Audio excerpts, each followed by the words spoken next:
Hello, everybody, and welcome to our series of conversations on women in diplomacy. Today, our special guest is Chiara Porro, the Australian ambassador to the Holy See. Ambassador, thank you so much for being with us. Thank you for having me. I would like to start precisely with the topic of our conversations, women in diplomacy and foreign policy. We know that women in these fields are still underrepresented, and I'm wondering why is that? And what kind of contribution, based on your experience, they could bring or they are already bringing to the table? Unfortunately, women are still very much underrepresented in foreign policy. Diplomacy has always been a male-dominated profession, unfortunately. But we have seen some strides in recent years, and I can speak of our experience in Australia in our foreign ministry, where we've seen a concerted effort to increase the number of women in leadership. Just over 10 years ago, despite the fact that women were joining the foreign ministry in significant numbers, over 50% at the junior levels, at the more senior levels, including our ambassadors, women were underrepresented, sometimes even below 20%. So we took quite a concerted decision to increase and address this issue. And we took a number of steps, including first and foremost, identifying where the problem was. And I think that's a critical step to take, is looking at the statistics, the numbers, and then identifying steps to address this. We introduced quotas. We introduced training against unconscious bias within our foreign ministry, and a range of other measures. And nowadays we see that women represent almost 50% of our ambassadors worldwide. So we've had a real increase in numbers. It's important because women bring diverse perspectives. They bring diverse experiences, and this is critical, but also because as ambassadors, as diplomats, we represent our countries. We're the face of our countries, and it's important that we represent our populations. And you can't exclude 50% of the population in this. Indeed. And tell me a little bit about your own story. Why did you decide to become an ambassador? And being a woman was ever an obstacle or an added value to this? So I am an Australian of Italian origin, so I grew up between cultures, as one would say. I also had the opportunity to live in Indonesia for a few years while growing up. And I've always been very fascinated by the coming together of cultures, by the building of bridges. And I think my experiences growing up led me to want to continue this journey. And I find in particular that in this fractured world that we live in today, the importance of building these bridges, particularly amongst our youth, as I had growing up, these cultural experiences, this getting to know the other is so critical if we really want to live in the global society that we have today. So I joined the Foreign Service now almost 15 years ago. I still remember very well one of my first days in the foreign ministry.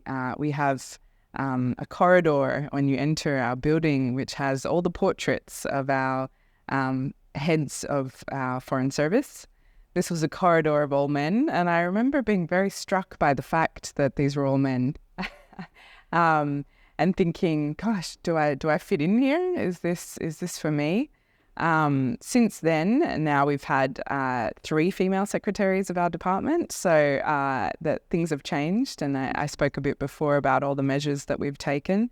I think it's critical for young women, for young girls, to have a role model, to see what they can become. And I was very fortunate to walk in the footsteps of several women in my career, including in my role now. My predecessor was a woman, the first female ambassador to the Holy See, and that's opened a lot of doors for me. And so for me, it's a real priority to be able to encourage the future generation of young women to continue to set their ambitions high and to show them that anything is possible. That's really nice, and I think it's really important to have role models. Inspiring women, giving us the impression that we can get there as well. I think that's really important. So you spoke a little bit about your country, and I have to say congratulations for the achievements. What kind of lessons can we learn from your experience, something that we could also try to implement in our own countries? We, as I said, we had a strategy implemented probably about 6 or 7 years ago now, and it was very targeted, and it had a number of different pillars. The first was very much about addressing unconscious bias, so identifying the fact that we all, men and women, have a particular bias, and a recent UN report identified that unfortunately bias against women is still very much entrenched, and then working with implementing a few strategies, HR strategies, but also things like calling out sexism in the workplace. So instead of laughing at a joke, saying no, this is not appropriate. We also have a fantastic exhibition that's showcased in our foreign ministry, which is called Portraits and Mirrors. And it contains portraits of all the first female ambassadors that we've had in certain locations. So our first ambassador in France, our first ambassador in Jakarta, in Indonesia. But it also has a number of mirrors for the positions where we have yet to have a female ambassador. So, for example, in Washington. And I think that's a great way to showcase this issue, to symbolize it and to make people aware of this. Leadership is very critical as well, and I think male leadership in particular is very, very important. In Australia, we have the Champions of Change, which are male champions of change initially. Now it's been broadened out, and it's about demonstrating that this is not just a women's issue. This is an issue for all of us, because we know that together, and it's not about women taking over the world. It's about all of us working together, bringing our diverse perspectives and views, which are of course influenced by gender, for the betterment of our country's priorities and objectives, but also for the world as a whole. Indeed. And Australia didn't adopt formally a feminist foreign policy, but what does it mean to you having a feminist foreign policy? Yeah, so while we don't have a feminist foreign policy, I would argue that our foreign policy is very much centred and focused. One of the key priorities for us is women's empowerment, stopping violence against women, women in leadership. And we do this through a number of ways, but most importantly through our development and aid program. So at the moment, we have 80% of all our aid and development money that is spent overseas must have a gender lens applied to it, which means that we spend effectively over $1 billion of our development assistance on promoting gender equality.